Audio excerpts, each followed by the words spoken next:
නමස්කාර වේවා බුදුරුවනට සැමදා බුදු හිමි සරණ යමි. නමස්කාර වේවා දම්රුවනට සැමදා සදහම් සරණ යමි. නමස්කාර වේවා සංඝරුවනට සැමදා මහා සංඝ සරණ යමි. නමස්කාර වේවා තුනුරුවනට සැමදා තිසරණ සරණ යමි. සාදු සාදු සාදු. ගුරු දේවෝත්තම පින්වත් ලොකු ස්වාමීන් වහන්සේට මාගේ ගෞරවාදර වන්දනාව වේවා. සාදු සාදු සාදු. ගරුතර මහා සංඝරත්නයන් අවසරයි සදහවත් පින්වතුනි, ඇමරිකාවේ පදිංචි පින්වත් සුධර්මන් ජයවීර මහත්මයා සහ අංජලි ජයවීර මහත්මිය අද ධම්මෝසද සද්ධර්ම දේශනාවට අනුග්‍රහය දරන්නේ මේ ධර්ම දානමය පින්කමේ අනුහසින් තෙරුවනේ ආශිර්වාදයෙන් මිලිඳු ජයවීර පුතුණුවන්ගේ අධ්‍යාපන කටයුතු සාර්ථක වේවා කියන අදහසිනුත් නමින් මියගිය ඥාතීන්ට පින්පෙත් අනුමෝදන් කරන අදහසිනුත්. පින්වතුනි, මේ ධම්මෝසද සද්ධර්ම දේශනා මාලාවෙන් ජීවිතය ගැන බුදුරජාණන් වහන්සේ දේශනා කළ ඊ타ම වටින ධර්ම කාරණා රාශියක් ඔබ මේ වෙනකොටත් ඉගෙන ගත්තා. ජීවිතය කියන එක නොයෙක් විදිහට අපි ගත කරනවා. එක එක්කෙනාගේ මතිපතාන්තර අදහස් වලට අනුව අපි අපේ ජීවිතය ගත කරනවා. අපිටම හිතෙන විදිහට අපි ජීවිතය ගත කරනවා. දැන් සමහරව කියනවා ජීවත් වෙනකොට ඔන්න අපිට අහන්න ලැබෙනවා ජීවත් වෙනකොට අවංකව ජීවත් වෙයන් කියනවා. ඒතකොට අපි අවංකව ජීවත් වෙන්න උත්සාහ කරනවා. සමහරව එතකොට කියනවා අවංකව ජීවත් වෙලා හරියන්නේ නැහැ, මේ කාලේ ඔළුවට අත හොදනවා. ඒ නිසා පොඩ්ඩක් කපටිකමින් ඉන්න ඕන. ඕන අපි කපටි වෙන්න උත්සාහ කරනවා. ඊළඟට අපි කියනවා මේ ලෝකේ ඕනේ සාධාරණය. අපි සාධාරණව ජීවත් වෙන්න උත්සාහ කරනවා. එතකොට තව කවුරු හරි කියනවා සාධාරණව ඉන්න ගියොත් එහෙම අපිටමයි බඩේ පාර වදින්නේ. මේ වගේ වචන අහන්න ලැබෙනවා. එතකොට අපි අසාධාරණයට හුරු වෙනවා. නොයෙක් විදිහට මේ ජීවිතේ අපි ගත කරනවා. ජීවිතේ ගත කරන හැටි හරියටම කොහොමද කරන්න ඕන කියලා බුදුරජාණන් වහන්සේගෙන් දවසක් කෙනෙක් ඇහුවා. සියල්ල දන්නා සියල්ල දක්නා බුදුරජාණන් වහන්සේ කොහොමද ජීවිතේ ගත කළ යුතුයි කියලා වදාළේ.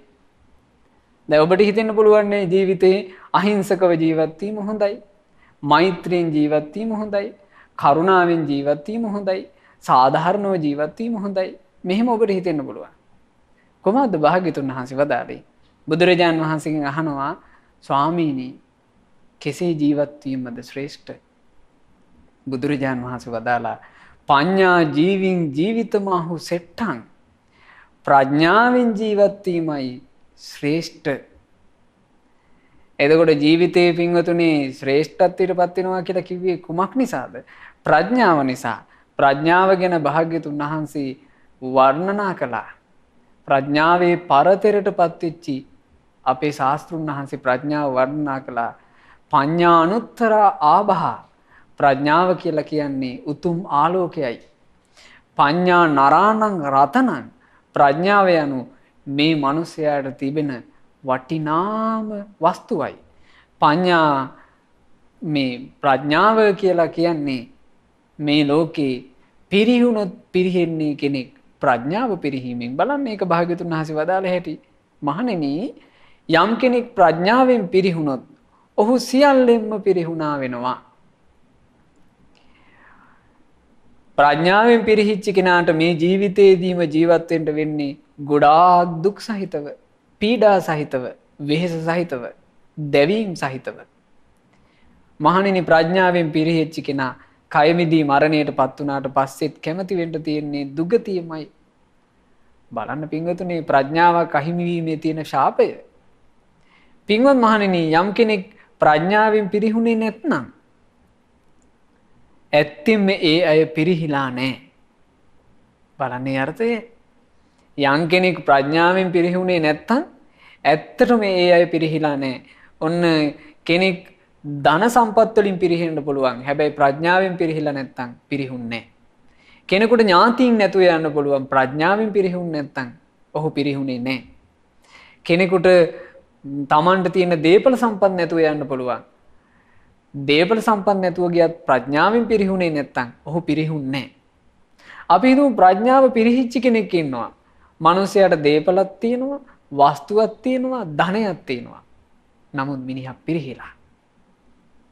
භාග්‍යතුන් වහන්සේ වදාලා, මහණෙනි, ප්‍රඥාවෙන් නොපිරිහිච්ච අයට මේ ජීවිතේම සැපසේ ජීවත් වෙන්න පුළුවන්. පීඩාවක් නැතුව ජීවත් වෙන්න පුළුවන්. වෙහෙසක් නැතුව ජීවත් වෙන්න පුළුවන්. දැවීමක් නැතුව ජීවත් වෙන්න පුළුවන්. කය මිදලා මැරුණට පස්සේ ප්‍රඥාවෙන් නොපිරිහිච්ච උදවියට කැමති වෙන්න තියෙන්නේ සුගතියයි. ලස්සන ගාථාව දාලා, පඤ්ඤාය පරිහානේන පස්සලෝකං සදේවකං නිවිට්ඨං නාම රූපස්මින් ඉදං සච්ඡන්ති මඤ්ඤති. ගම්භීර අර්ථයක් වදාලා, පඤ්ඤාය පරිහානේන පස්සලෝකං සදේවකං. මහණෙනි, ප්‍රඥාවෙන් පිරිහී ගිය මේ දෙවියන් සහිත ලෝකයා දෙස බලන්ට. ඇයි දෙවිවරුත් ඉන්නවා පින්වතුනි, හරි මේ ප්‍රඥාවෙන් පිරිහිච්චි මෝඩ දෙවිවරු දෙවියන් අතරෙත් ඉන්නවා. මිනිස්සු අතරේ මෝඩ මිනිස්සු ඉන්නවා වගේමයි දෙවිවරු අතරෙත් ඉන්නවා. නිවිට්ඨං නාම රූපස්මින් ඉදං සච්ඡන්ති මඤ්ඤති. ඔවුන් නාම රූපයේ තුලම බැසගෙන මේකම ඇත්ත කියලා හිතනවනේ. පඤ්ඤාහි සෙට්ඨා ලෝකස්මින් යායන් නිබ්බේද ගාමිනී යාය සම්මා පජානාති ජාති භව පරික්ඛයං. යම් කෙනෙක් ඉපදීමත් භයවයත් ඡේවී යාම මනවින් අවබෝධ කරගන්නවා නම් අවබෝධයේ කරාගෙන යන ආන්නේ ප්‍රඥාව තමයි ලෝකයේ උතුම්ම දෙය. එතකොට භාග්‍යතුන් වහන්සේ ප්‍රඥාව කියලා කිව්වේ මොකද්ද? ජීවිතය අවබෝධ කරන ප්‍රඥාව. ධර්මයේ දකින ප්‍රඥාව. කෙලෙස් නසන ප්‍රඥාව. ආන්නේ ප්‍රඥාව තමයි කෝ ශ්‍රේෂ්ඨ මේක. තේසන් දේවා මනුස්සාච සම්බුද්ධානං සතිමතං පිහයන්ති හාස පඤ්ඤානං ශරීරන්තිම ධාරිනං. ලස්සන අදහසක්. තේසන් දේවා මනුස්සාච සම්බුද්ධානං සතිමතං. ඒ අන්තිම සිරුරක් දරන මනා සිහිනුවන ඇති, මනා ප්‍රඥා ඇති බුදුරජාණන් වහන්සේට දෙවි මිනිස්සු පිහයන්ති, ප්‍රිය කරනවා. දෙවියනුත් මිනිස්සුත් ඒ සම්බුදුරජාණන් වහන්සේට හරි කැමතියි කියනවා. කොයි දෙවි මිනිසුන්ද පින්වතුනේ සම්බුදුරජාණන් වහන්සේට කැමති? ප්‍රඥාවන්ත දෙවි මිනිස්සු සම්බුදුරජාණන් වහන්සේට කැමතියි. ප්‍රඥාව නැති උන්දලා නම් සම්බුදුරජාණන් වහන්සේට ද්වේෂ කරනවා. බුදුරජාණන් වහන්සේට කැමති නෑ. එතකොට මේ ලෝකේ බහූතරයක් බුදුරජාණන් වහන්සේට ප්‍රිය කරයිද? මේ ලෝකේ ටික දෙනෙක් ප්‍රිය කරයිද? මනුස්ස ලෝකේ ගත්තොත් නම් ටික දෙනයි. හේතුව මොකෝ? ප්‍රඥාවන්තයෝ හරි අඩුයි. ඒතර බුදුරජාණන් වහන්සේට ප්‍රිය කරන්නේ බුදුරජාණන් වහන්සේ කෙරෙහි ශ්‍රද්ධාව ඇති කරගන්නේ ප්‍රඥාවෙන් තියෙන කෙනෙක්. ඒ දෙව් මිනිසුන් ප්‍රිය කරන ශාස්ත්‍රුන් වහන්සේ අපගේ භාග්‍යවත් බුදුරජාන් වහන්සේ වදාළ ජීවිතයේ දුක සකස් වෙන වැඩපිළිවෙල අපි මේ කාලේ දැන් වැඩසටහන් ගණනාවක තිස්සේ අපි ඉගෙන ගන්නවා කුමක්ද පින්වතුනි වැඩපිළිවෙල පටිච්ච සමුප්පාදය. මේ පටිච්ච සමුප්පාදයේ අපි මේ කාලේ කතා කරමින් ඉන්නේ නාම රූප ගැන. දැන් මේ ගාථාවල බුදුරජාන් වහන්සේ වදාළනේ ප්‍රඥාවෙන් පිරිහිච්ච සත්වයෝ නාම රූපේම බැසගෙන ඉන්නවා කියනවා. ඒ නාම රූපේ බැසගත්ත නිසාම දුක කරා යනවා කියනවා. නාම රූපේ බැසගත්ත සත්‍යය කොහොමද පින්වතුනි දුක කරා යන්නේ? බුදුරජාන් වහන්සේ වදාලා නාම රූප තියෙනවා නම් නාම රූප නිසා හට ගන්නවා ආයතන 6. ආයතන 6 නිසා හට ගන්නවා ස්පර්ශය. ස්පර්ශය නිසා හට ගන්නවා විඳීම. විඳීම නිසා හට ගන්නවා වේදනා පච්චය තණ්හා තණ්හාව. තණ්හා පච්චය උපාදානං ග්‍රහණය වෙලා යනවා. උපාදානය නිසා භවය හට ගන්නවා. භවය නිසා උපදිනවා. උපන්නාට පස්සේ මේ ජරා මරණ දුක් ඔක්කොම උරුම කරගන්නවා. ඕන් ඔහොම තමයි නාම රූප නිසා දුක කරා යන්නේ. නාම කියලා කිව්වේ මොකක්ද? කාරණා පහක්. මීට පෙර ධම්මෝසද වැඩසටහනින් අපි ඒ කාරණා පහ පැහැදිලි කරගත්තා. මොනවද ඒ කාරණා පහ? නාම කිව්වහම එතන තියෙනවා වේදනා, විඳීම, විඳින ස්වභාවය. ඊළඟට සංඥා, හඳුනා ගන්නා ස්වභාවය, හඳුනා ගැනීම. ඊළඟට චේතනා, චේතනා කියලා කිව්වේ කර්මය. එතකොට නාම ධර්මයක් විදිහට තියෙනවා කර්මය. ඊළඟට ස්පර්ශය, කරුණු තුනක එකතු වීම. ඊළඟට තියෙනවා මානසිකාරය. මානසිකාරය කියලා කිව්වේ විඥානයේ හටගන්න උපකාර කරන දේ. ඒ මානසිකාරය තියෙනවා. ඊළඟට තියෙනවා දැන් නාම රූප කිව්වහම අපි ඔය ඉගෙන ගත්තේ නාමකාය. නාමකාය කිව්වේ වේදනා, සංඥා, චේතනා, ස්පර්ශ, මානසිකාර. රූපකාය කියලා කිව්වේ මොකද්ද? බුදුරජාන් වහන්සේ දේශනා කළා චතුන්නංච මහා භූතානං උපාදාය රූපං. සතර මහා ධාතුත් සතර මහා ධාතුන්ගෙන් හටගත්ත දේවලුත් එකතු වුණාම කියනවා එතෙන්ට රූපය කියලා. මොනවද පින්වතුනි සතර මහා ධාතු කිව්වේ? දැන් ධාතු කියලා කිව්වහම අපි තේරුම් ගන්න ඕන ධාතු කියලා කියන්නේ ස්වභාවය, ධර්මතාවය, ඒක තියෙන හැටි. එතකොට ධාතු හතරක් බුදුරජාණන් වහන්සේ දේශනා කළා. ඔබ මේක අහලා ඇති සතර මහා භූත කියලාත්. එතකොට මහා භූත කියලා කියන්නේ මේවටමයි. සතර මහා ධාතු කියලා කියන්නේ මේවටමයි. මොනවද? පඨවි ධාතු. පඨවි ධාතු කියලා කිව්වේ ඝන ස්වභාවය. ඊළඟට තියෙනවා ආපෝ ධාතු. ආපෝ ධාතු කියලා කිව්වේ වැగిරෙන ස්වභාවය. ඊළඟට තියෙනවා තේජෝ ධාතු. තේජෝ ධාතු කිව්වේ උණුහුම් ස්වභාවය. ඊළඟට තියෙනවා වායෝ ධාතු. වායෝ ධාතු කියලා කිව්වේ හමාගෙන යන ස්වභාවය. ඔන්න ඔය හතරටත් ඔය හතරෙන් හටගත්ත දේවල් වලටත් කියනවා රූපය. ඒතකොට රූපකාය කියලා කිව්වොත් ඒක ඇතුලේ හතරක් තියෙනවමයි. මොනවද? පඨවි ධාතුව, ඒකේ ඝන ස්වභාවය, ඊළඟට වැగిරෙන ස්වභාවය, හමායන ස්වභාවය, උණුසුම් ස්වභාවය.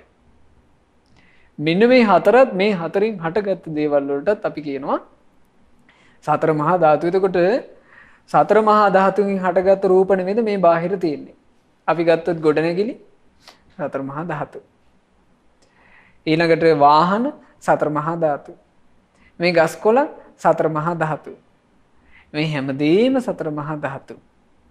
හැබැයි මෙතන ඒ කිව්වේ නාම රූප විස්තරය තුල අපි රූපකාය විදිහට ගන්නේ මේ ගොඩනැගිලි නෙමෙයි. නාම රූප කියලා කිව්වහම රූපේ විතරක් නෙමෙයි, එතෙන්ට නාම ධර්මයක් එකතු වෙනවා. දැන් නාම රූප විස්තර කරනකොට නෙත්තිප්පකරණේ තියෙනවා නාමකායත් රූපකායත් එකතු කරන ස්වභාවය නාම රූපයි. එතකොට මෙතන රූපය කියන එක කොහොමද තේරුම් ගන්න ඕන කියලා ඔබට මම මේ කියන කාරණෙන් තේරෙයි. සාරිපුත්ත මහ රහතන් වහන්සේ මේක වදාළේ. සේයතාපි ආවුසෝ කට්ටංච පටිච්ච වල්ලිංච පටිච්ච තිනංච පටිච්ච මත්තිකංච පටිච්ච. ආයෂ්මතුනි ලී දඬු එකතු කරලා වැල් එකතු කරලා තනකොළත් මැටිත් එකතු කරලා ආකාශෝ පරිවාරිතෝ අවකාශයේ අහුරනවා. ඒකට කියනවා අගාරන්තේව සංඛං ගච්ඡති. ගෙදර කියලා කියනවා. දැන් මේ ගෙදර ගැන වර්තමාන ළමයි දන්නේ නැතේ. මේ මොකක් ගැනද මේ කියන්නේ? මේ කටුමැටි ගේ. කටුමැටි ගේ හදනකොට ඉස්සරෝම මේ උණ මේ පුවක් පතුරු වගේ හිටවලා මෙව වැල් පොටවල් වලින් බඳිනවා. වැල් පොටවල් වලින් බැඳලා මේකට ගහනවා පිංගුතුනේ මැටි. එතකොට ඒ තනකොළත් එක්ක අනලා මේ මැට ගහනවා කියනවා. ඒ මැට ගැහුවට පස්සේ බිත්ති සකස් වෙනවා.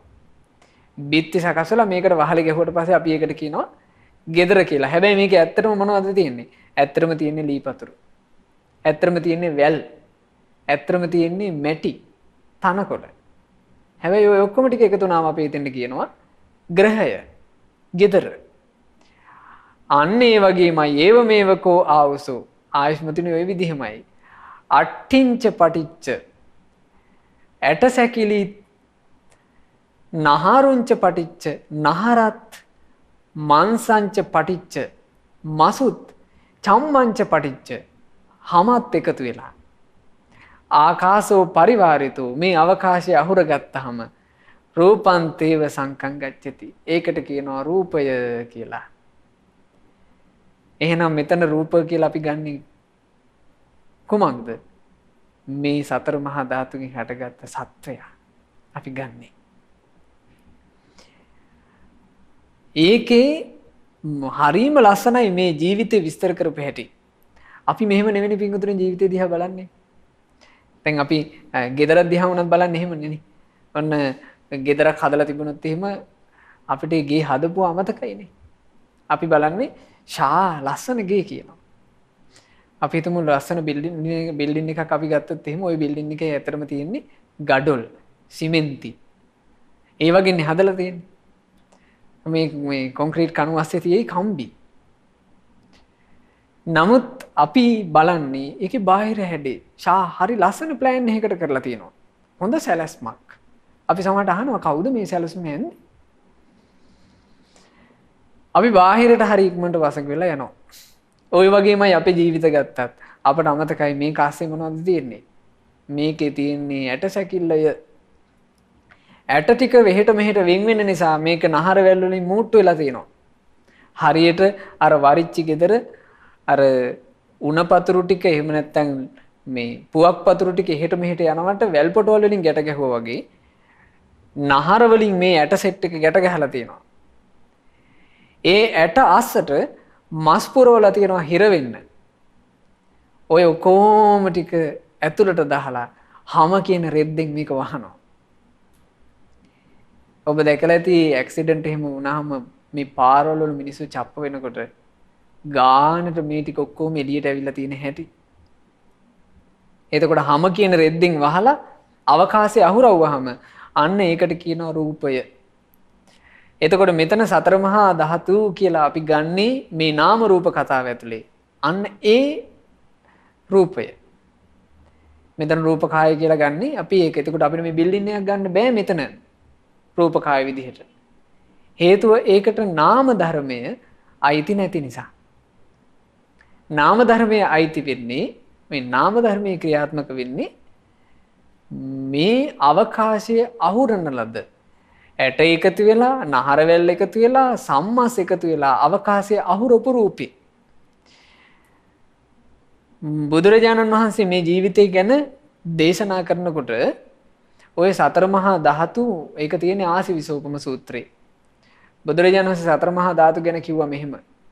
මහන්නි ජීවත් වෙන්න කැමති මැරෙන්න අකමැති මිනිස්සෙකුට එක මිනිහෙක් දෙනවා සර්පයෝ 4 දෙනෙක්.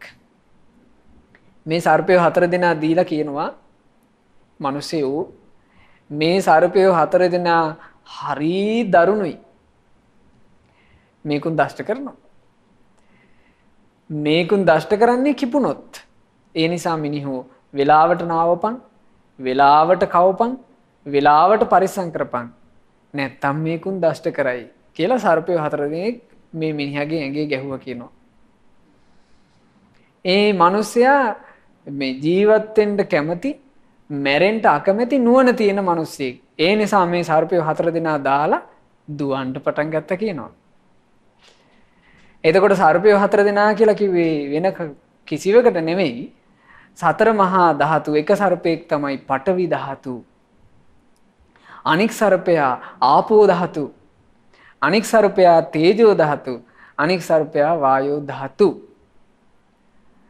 දැන් එතකොට අපටත් හම්බෙලා තියෙන්නේ මොක්කුද මේ? සර්පයෝ 4 දෙනෙක් හම්බ වෙලා. අපි දාලා දුවනවද? ඇයි දුවන්නේ නැහැ? දුවන්නේ නැති වෙන්න හේතුව ඥානෙ නැහැ. අපි හිතනවා මේ සර්පය 4 දෙනා අනේ හරි හොඳේ හරි හැඩයි කියලා අපි මේකුන්ව තියාගන්නවා. නමුත් බලන්න පින්වතුනි කාලයට දෂ්ට කරන හැටි නාන්න නැතුව හිටියත් අපි හිතමු අපි මේ සර්පය 4 දෙනාව නාවන්න නැතුව ඉන්නවා. කාටද අමාරු? අපටමයි අමාරු. සුද්ධ කරන්නේ නැතුව ඉන්නවා. අපටමයි අමාරු. ඔන්න අපි මේ කාලේ මාස්ක් එකක් දාන්න නැතුව පාරට බහිනවා. කාටද අමාරු? කොරෝනා හැදුනොත් අපටමයි අමාරු. ඒ විදිහට මේ සර්පයෝ 4 දෙනා කිසි කෙලෙහි ගුණයක් නැහැ. අයිතිකාරයාටමයි දෂ්ට කරන්නේ. අයිතිකාරයාමමයි රිදවන්නේ. අයිතිකාරයාටමයි දුක් දෙන්නේ. ඕන ඔය විදිහයි කිව්වා සතර මහා ධාතු දකින්න ඕන විදිහ. මේ ජීවිතේ දැක ගන්න ඕනේ ඔහොම. දැන් බලන්න පින්වතුනේ කොච්චර බෙහෙත් හේත් කර කර තියාගත්තත් පොඩ්ඩෙන් මෙයා අපිව පුදුම විදිහට රිදවනවානේ. අපි කොච්චර ආරක්ෂා කරනවද? ඒ කොපමණ ආරක්ෂා කරත් පොඩි දෙයින් අපට වේදනා ගෙන දෙනවා. ඇයි හේතුව මොකද්ද මේකේ? බුදුරජාණන් වහන්සේගෙන් දවසක් අහනවා ස්වාමීනි මේ සතර මහා ධාතුන්ට මේ පඨවි ආපෝ තේජෝ වායෝ කියන හතරට රූපය කියලා කියන්නේ ඇයි? භාග්‍යතුන් වහන්සේ වදාලා රුප්පතිතිකෝ භික්ඛු තස්මා රූපන්ති උච්චති. භික්ෂුව මේකට රූප කියලා කියන්නේ මේක රුප්පති සිඳී බිඳී යන නිසා. මොන වගේද භික්ෂුව සිඳී බිඳී යන්නේ? සීතේන පිරුප්පති හීතලටත් සිඳී බිඳී යනවා. ඔන්න උදේම එළියට බැස්සොත් එහෙම මේන්න කිඹුහුන් යනවා. මෙන්න අමාරුයි. ඊට පස්සේ දුම් අල්ලන්න ඕන. තව අමාරුනොත් පෙති ගන්න ඕන. සීතලටත් බිඳෙනවා. ඊළඟට ඔබ අහලා ඇති ලෝකේ සීතල අධික වෙලා මිනිස්සු මැරිලා යනවා. උන්නේන පිරුප්පති ඌෂ්ණයටත් මේක සිඳිලා බිඳිලා යනවා. ජිගච්ඡාය පිරුප්පති බඩගින්නටත් සිඳෙනවා. පිපාසාය පිරුප්පති පිපාසයටත් බිඳෙනවා. ඩංස මකස වාතා තප සිරින් සප සම්පස්සේන පිරුප්පති මැසි මදුරු උවදුරු නිසාත් මේ රූපය සිඳලා යනවා. ඕන්න ඩෙන්ගු මදුරුවෙක් ඇවිල්ලා විද්දොත් එහෙම ඉවරයි. ඊළඟට මැලේරියා මදුරුවෙක් ඇවිල්ලා විද්දොත් ඉවරයි. බරව මදුරුවෙක් ඇවිල්ලා විද්දොත් ඉවරයි. බිඳිලා යනවා. වෙන විස තියෙන සතෙක් අපි හිතමු පත්තේක්. එහෙම නැත්නම් මාපිලෙක් වගේ දරුණු සර්පෙක්. කෑවොත් ඉවරයි. බිඳී යනවා. ආන්ගේ බිඳී යන නිසා මේකට කියනවා රූපය කියලා. එතකොට මේ රූපය කියලා අපි මෙතන ගන්නේ අර ඇට වලින්, නහර වලින්, සමෙන් මසින් හැදිච්ච අවකාශය අහුරන එකනේ. එතකොට ජීවිතය. ඒ ජීවිතය කියන එක ගනිද්දි පින්වතුනි මේ ගැන හරි ලස්සන විස්තරයක් තියෙනවා බහුධාතුක සූත්‍රේ. බහුධාතුක සූත්‍රයේදී බුදුරජාන් වහන්සේ ජීවිතය ගැන ධාතු 6ක් විදිහට දකින්න කිව්වා. ධාතු 6ක් කියලා කිව්වේ එතන අපි දැන් කතා කරපු ධාතු 4ත් අයිති. ඒ කිව්වේ ඝන ස්වභාවයේ අයිති, වැగిරෙන ස්වභාවයේ අයිති, හමාගෙන යන ස්වභාවයේ අයිති, උණුසුම් ස්වභාවයේ අයිති. තව ධාතු දෙකක් තියෙනවා. මොකද්ද? විඥාන ධාතු. විඥාන ධාතු කියලා කිව්වේ විශේෂයෙන් හඳුනා ගන්නා ස්වභාවය. මොකද්ද විඥාන ධාතුව අපි තේරුම් ගන්න ඕනේ? විශේෂයෙන් හඳුනා ගන්නා ස්වභාවය. මේ විඥාන ධාතු ස්වභාවය තමයි පින්වතුනි මනසේ තියෙන්නේ. මනසේ තියෙන ධාතු ස්වභාවය මොකද්ද? මනසේ ස්වභාවය විඥාන ධාතු. ඊළඟට තව ධාතු ස්වභාවයක් තියෙනවා ආකාශ ධාතු. ආකාශ ධාතු කියලා කිව්වේ අවකාශය ස්වභාවය. අවකාශය අහුරනවා. දැන් මේ ඔක්කොම ටික එකට එකතු වුණාම එතන අවකාශය ඇහිරෙනවා. ඒ අවකාශය ඇහිරෙන්නේ අවකාශය කියලා එකක් තිබ්බ නිසා නේද? අවකාශය කියලා එකක් තිබ්බ නිසා. ඔන්න අපි අපේ කටේ සාමාන්‍යයෙන් අවකාශයක් තියෙනවා. අපි ලොකු බත් ගොලියක් අරගෙන කටට දා ගන්නවා. එතකොට අවකාශය කියන ස්වභාවයට මොකද උනේ? ඒ ස්වභාවය නැතුව ගියා. ඔන්න අපේ කනේ කන් සිදුරේ අවකාශය කියලා ස්වභාවයක් තියෙනවා. අපි කනට ඇඟිල්ල ගහනවා. එතකොට මොකද්ද වෙන්නේ? ඒ ස්වභාවය නැතුව යනවා. ඒ නැතුව ගියේ අවකාශය කියලා ස්වභාවය තිබීම නිසා. එතකොට මේ ධාතු ස්වභාවයක් තමයි ජීවිතය කියලා කියන්නේ. මුනිවරු ජීවිතය දිහා බැලුවේ පින්වතුනි එහෙමනේ. මුනිවරු මේ ජීවිතය දිහා බලනකොට දියුණු කරන ලද ප්‍රඥා ඇති මුනිවරු මේ ජීවිතය දිහා බලනකොට ඒ මුනිවරුන්ගේ දර්ශනය තුල තිබුණේ ජීවිතය කියන්නේ එහෙම එකක් කියලා.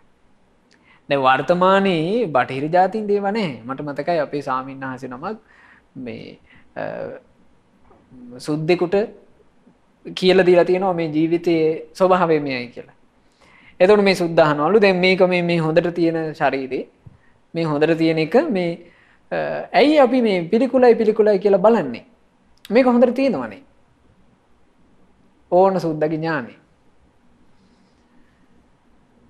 ඒ නිසා මේක දියුණු කරන ලද ප්‍රඥාවක් තියෙන ඒ ප්‍රඥාව දියුණු කරගන්න තරම් පුණ්‍ය වාසනාවක් තියෙන කෙනෙක් මේක අවබෝධ කරගන්නේ. දැන් ඒ ගැන තේරෙනවා මේ මුනිවරු ජීවිතේ දැක්ක විදිහ අපේ ධර්මයේ තියෙන නිසා.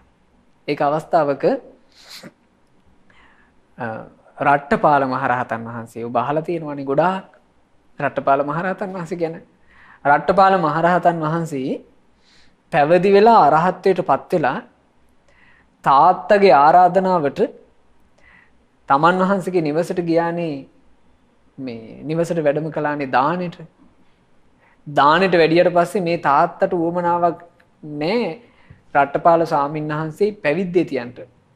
තාත්තට ඕන ආයෙම ගිහි කරන්න. ඒ නිසා තාත්තා මොකද කළේ? මේ දානෙට වඩින්නකොට කලින් දවසේ රැය ලැහැත්ති කළා. සකල සම්භාරයේම ගොඩ ගැහුවා කියනවා මේ කාමරේ ගෙදර සාලේ කඳු 3කට. මේ කඳු කොච්චර ලොකුයිද කියන්නේ පින්වතුනි පුරුෂයෙකුට එහා මෙහා පේන්නේ නැහැ කියනවා. ඒ කන්දක් ඒ තරම් ධනේ කඳු.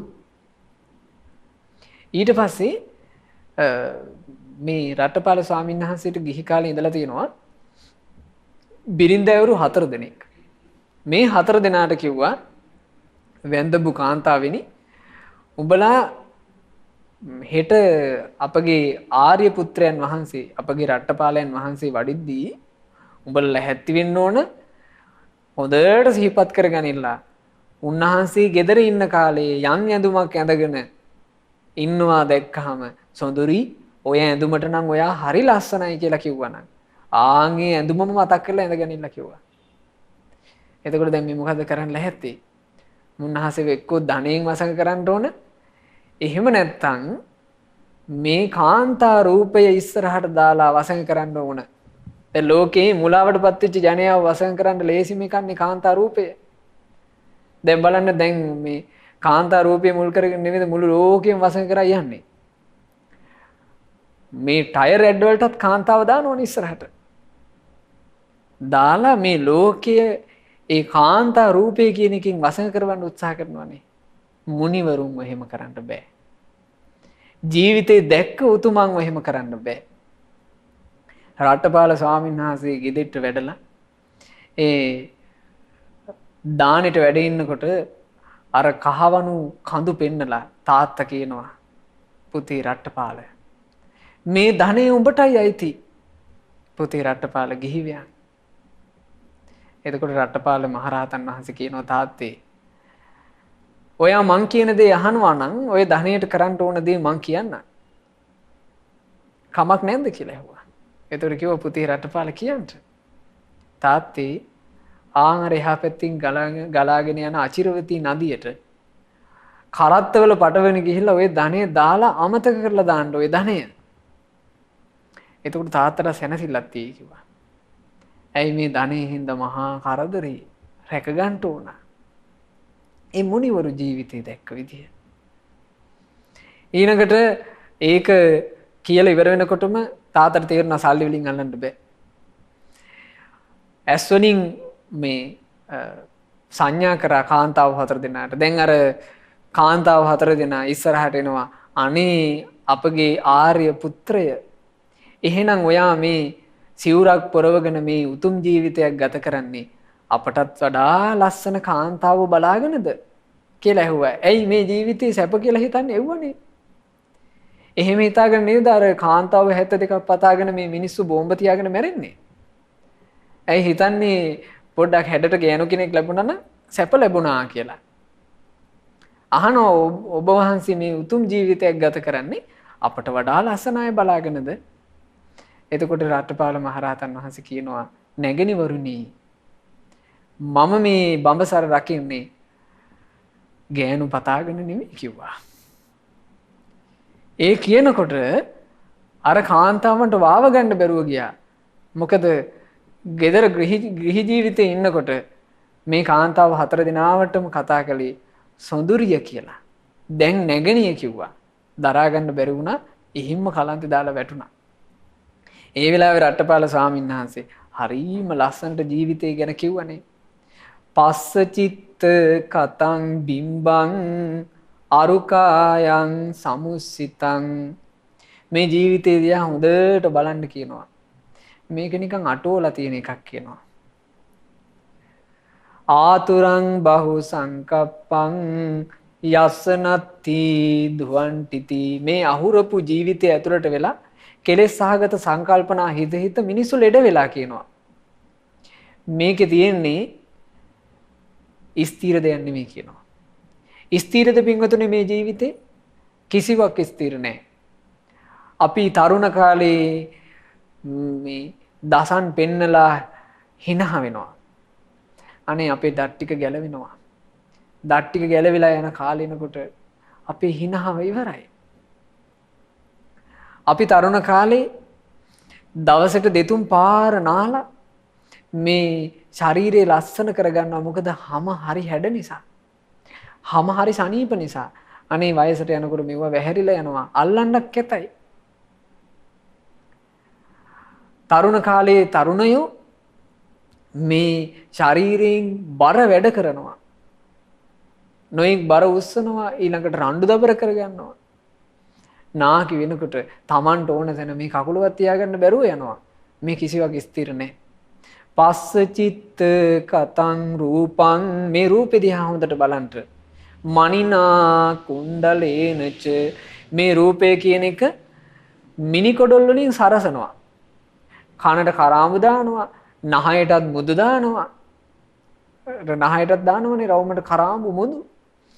ඊළඟට මේ ඇඟිලි වල මුදු පලන්දනවා. බෙල්ලේ මාල පලන්දනවා. නල්ලේ තැලි පලන්දනවා.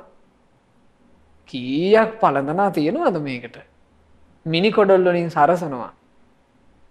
නමුත් මේ මිනි කොඩොල් වලින් සරසුවාට පස්ස චිත්ත කතං රූපං මනිනා කුණ්ඩලේනච අට්ටි තචේන ඕනද්දං සහ වත්තේන සෝබති.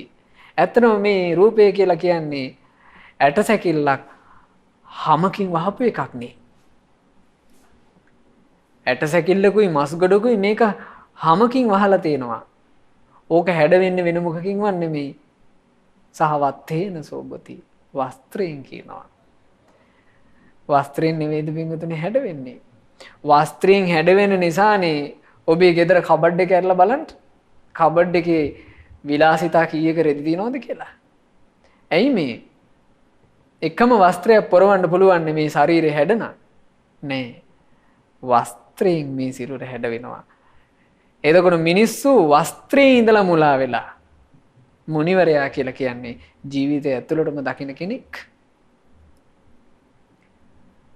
මේ රට්ටපාල මහරහතන් වහන්සේ දේශනා කරන ඔය සැරසිලි ඔක්කොම ගැළපෙයි කියනවා මේ මුලා වෙච්ච ජනයාට නම්.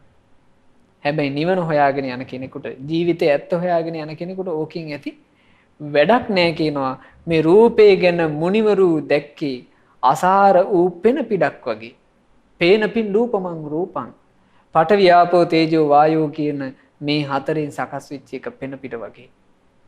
පෙන පිඩක් නිකන් පේනවා ලස්සනට තියෙනවා වගේ.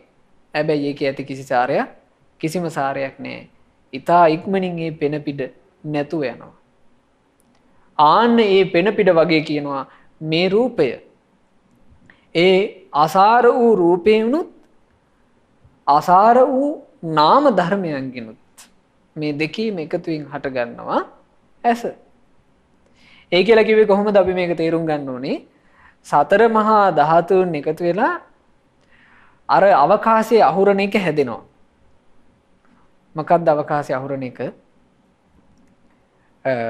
ඇට, නහරවැල්, සම, මස් එකතු වෙලා අවකාශයේ අහුරන රූපය කියන එක හැදෙනවා.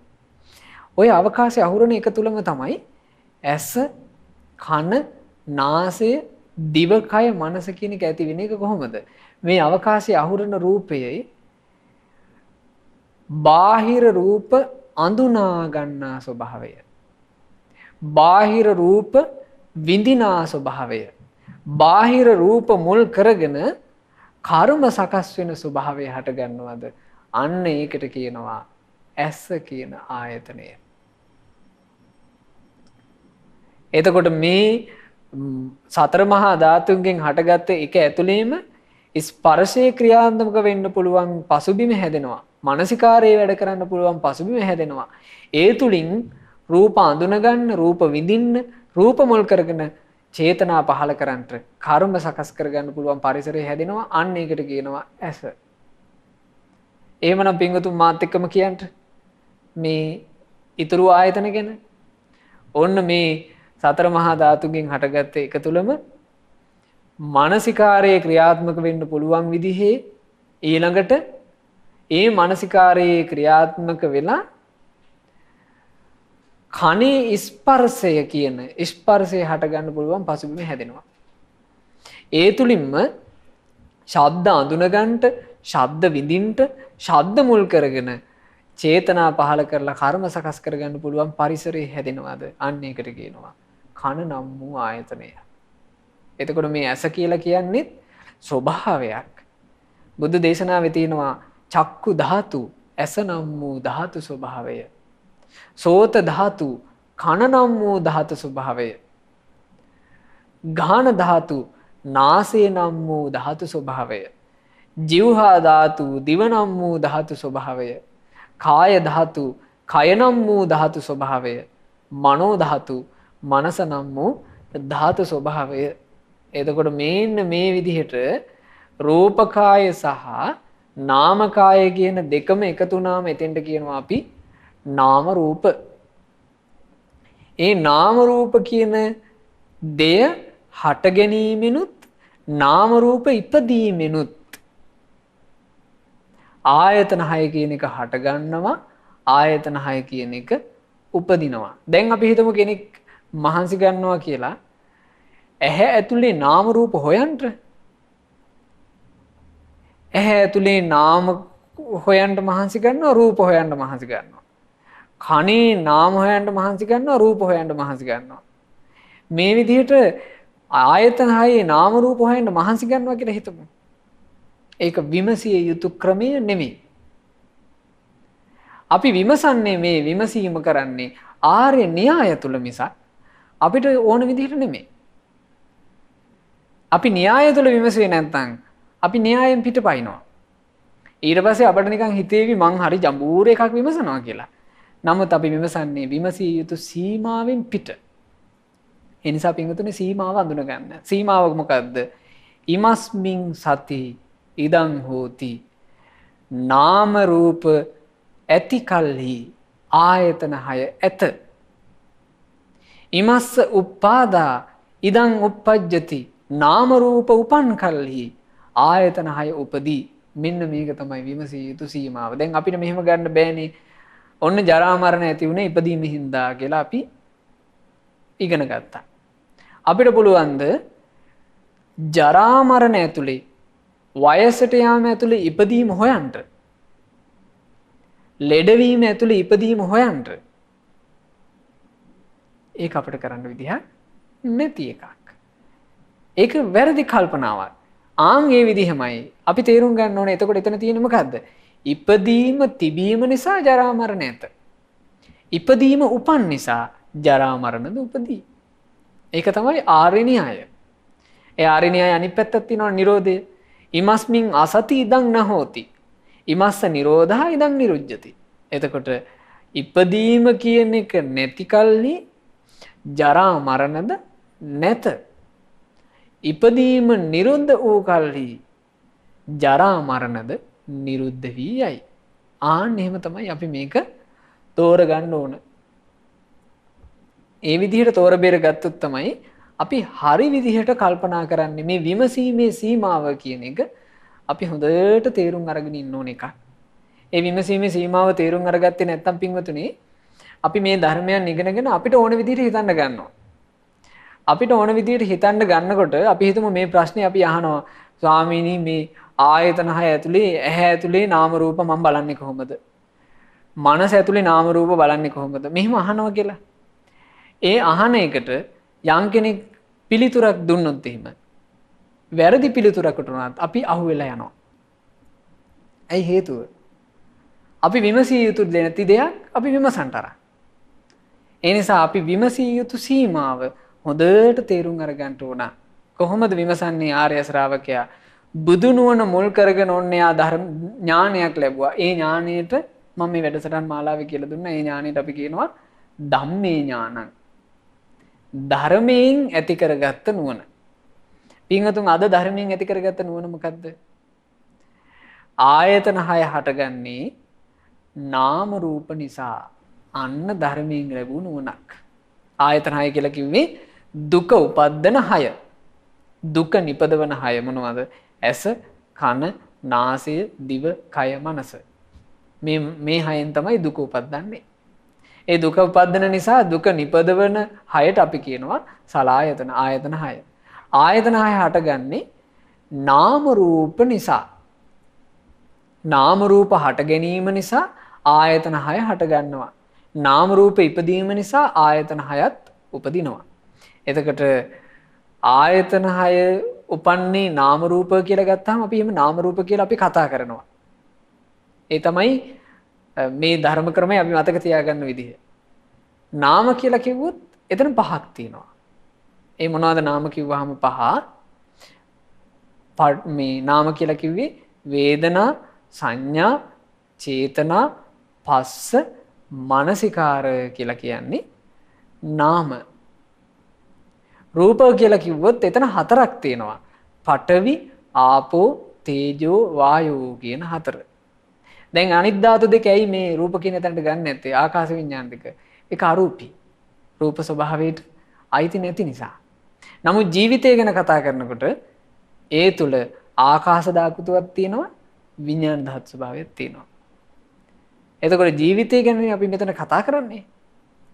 ජීවිතය ගැන කතා කරනවා කියලා කියන්නේ පින්වතුනේ මේ නාම රූප ක්‍රියාවලිය සිද්ධ වෙන්නේ මේ තුල විඥාණය බැසගත්තොත් අපි ඒක හොඳට තේරුම් ගන්න ඕන එකක් නේ.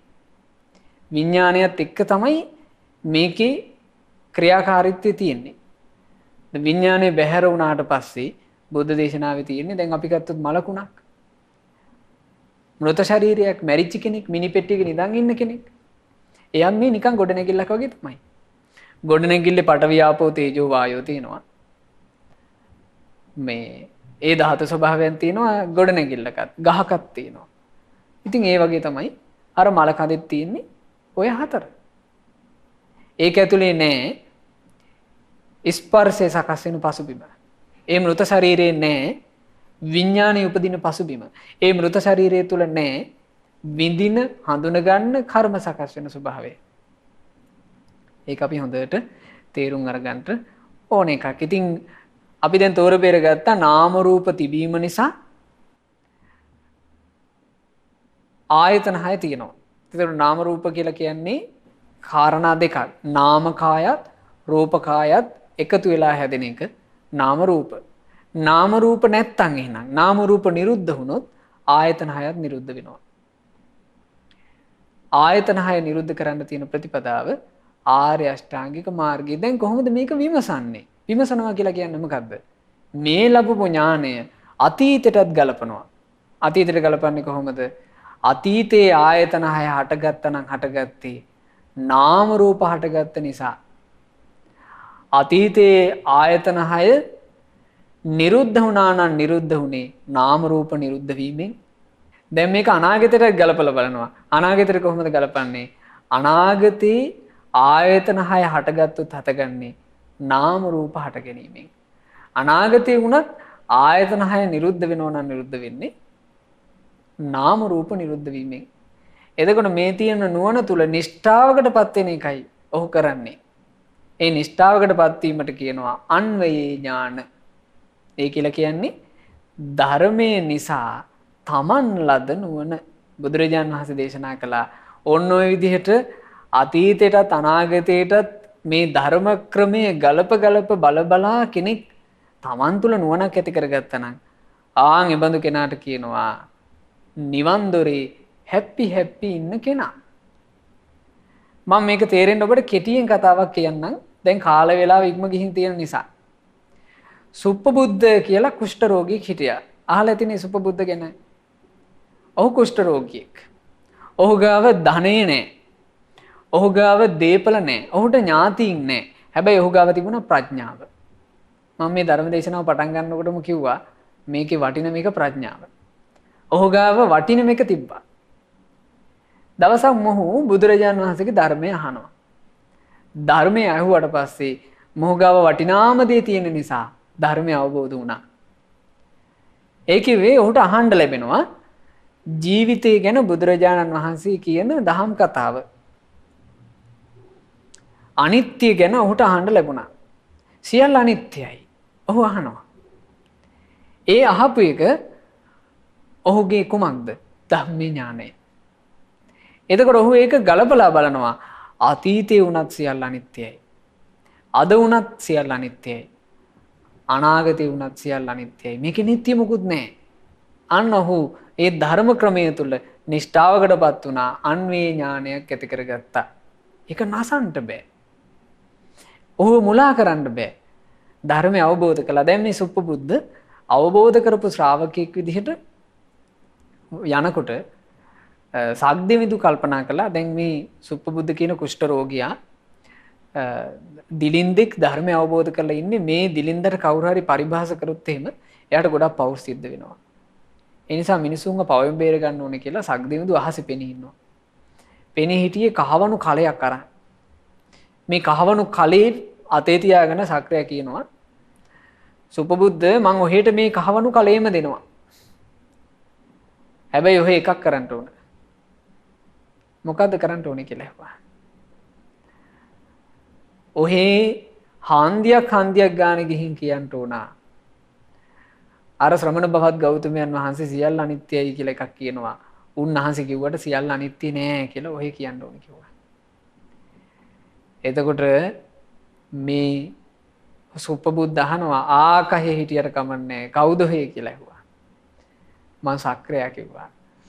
සක්‍රයා වුණත් ඔහෙට මොලයක් නැහැනේ කිව්වා. සක්‍රයා වුණත් ඔහෙට ප්‍රඥාව නැහැනේ. මේ ජීවිතයේ සියල්ල අනිත්‍ය බව මං වටහාගෙන ඉන්නේ කිව්වා. ඒ ධර්මයේ දුටු නිසා. ඒ නිසා පින්වතුනි බලන්නේ මේ සුප්පබුද්ධට තිබුණානේ. ඔහු කහවණු කලේ ඔහුට ඇති වටිනාකම මොකද්ද? ඔහු ගාව තිබුණා ලෝකේ වටිනාම දේ. ඒ මොකද්ද? ප්‍රඥාව. ඒ නිසා මේ ධර්මයේ අහද්දීත් පින්වතුනි අපට ලැබෙන්නේ ඒ උතුම් ප්‍රඥාව.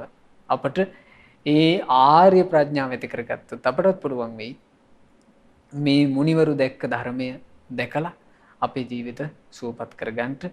මොකද මේ මුනිවරු දැක්ක ධර්මයට කියනවා දහම් ඖෂධය. මේ දහම් ඖෂධෙන් තමයි ජීවිත සුවපත් උනේ.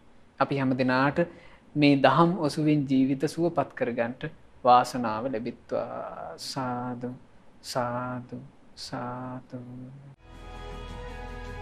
මෙවැනි වටිනා ධර්ම දේශනා නැරඹීමට ශ්‍රද්ධා YouTube චැනලය සබ්ස්ක්‍රයිබ් කර සීනුව ලකුණ ඔබන්න.